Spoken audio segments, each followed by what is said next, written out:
So the Lost City of Z is about the story of Colonel Percy Fawcett.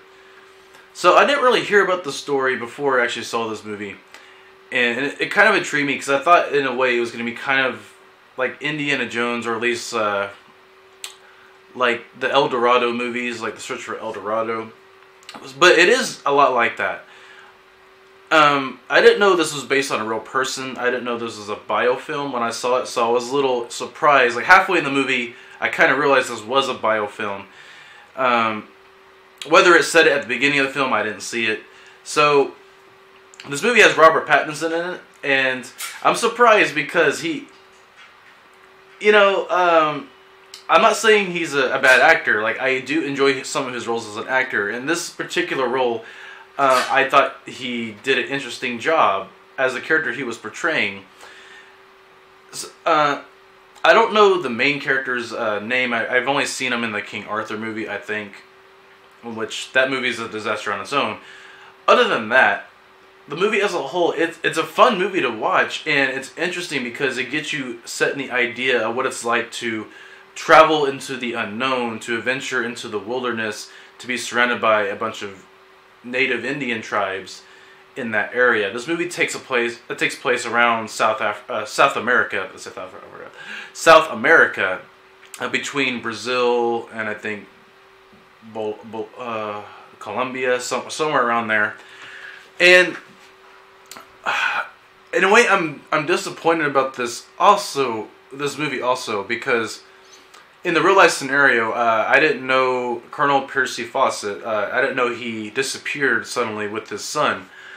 And I'm not trying to. Oh yeah, here's the spoiler section if you don't want to hear it. But at the end of the movie, he ventures back into South America to search for the lost city of Z, only to disappear with his son. And in a way, I was rooting for them to escape. Like, come on, you're going to escape. You're going to find the lost city of Z. I was expecting them to actually find the lost city of Z. Well, it turns out, in the real life scenario, both him and his son disappeared, and the same thing happens in the movie. And I was a little disappointed, but at the same time, like I said, at the time, I didn't know this was based on a real scenario. The main character reminds me a lot of Indiana Jones. He's like a real-life Indiana Jones, a British Indiana Jones. And in the movie, he goes back to South America 3 times to search for the lost city of Z. The first time he goes there, he struggles and they almost get killed by some natives. Only he finds some pottery laying on the ground and some symbols, and he thinks that there used to be an old civilization there. He goes back to Britain and tells them about what he discovered, only to go back to South America for a second expedition. Only his second expedition was a disaster, total disaster. What this movie portrays is that there was a particular person from Parliament, in the British Parliament, I think, who caused the expedition to fail. And that's why they never found the lost city of Z. After that, he goes through basically 20 years of his life wondering if he wants to find the lost city of Z because of his failed expedition. But World War I breaks out, and he has to go fight in World War I. After that, he's injured, and he can't serve in the British Army anymore.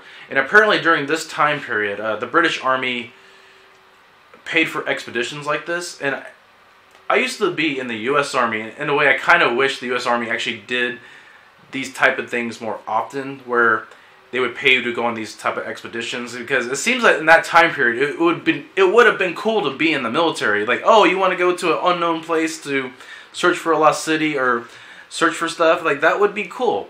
So I kind of wish they would do more stuff like that.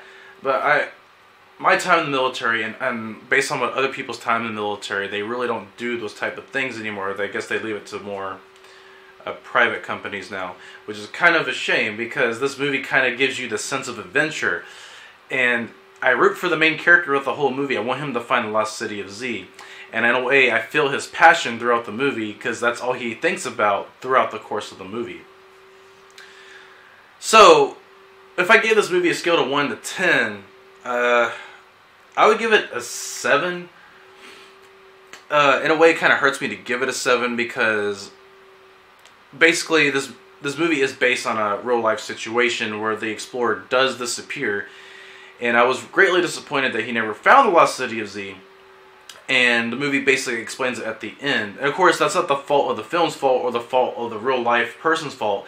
That's just the reality of the situation. That's what happened. So the reason why I give it a 7, because in a way, the end story of this whole movie is kind of a disappointment.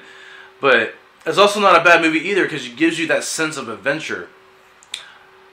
There's a lot of movies I would recommend watching a second time. And I think this movie does deserve to be watched the second time after you watch it the first time. Other than that, I think it's a good movie and I recommend people watching it. It's an independent film from what I gather.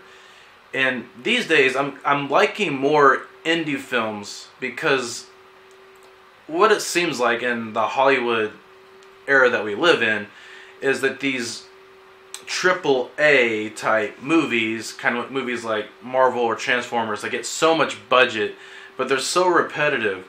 But in indie movies like this, they're so creative in how they film their movies. They're so creative how they make their scenes and atmosphere, and that's in a way why I kind of prefer indie films. And this is a great example. This movie made me enjoy going back to the movies again, because I watched a lot of movies back in 2017, and I've watched a lot of disappointments.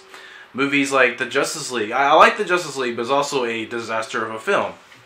The Last Jedi was a great disappointment. There's a lot of great disappointments that I watched in 2017. That's just a personal opinion. I still like Star Wars. I'm just saying, The Last Jedi disappointed me. But indie films like this is what's intriguing me more to enjoy the movies more. So guys, I recommend watching this. I also recommend watching more indie films. And this is Matthew Scooby. I gotta go. Peace out.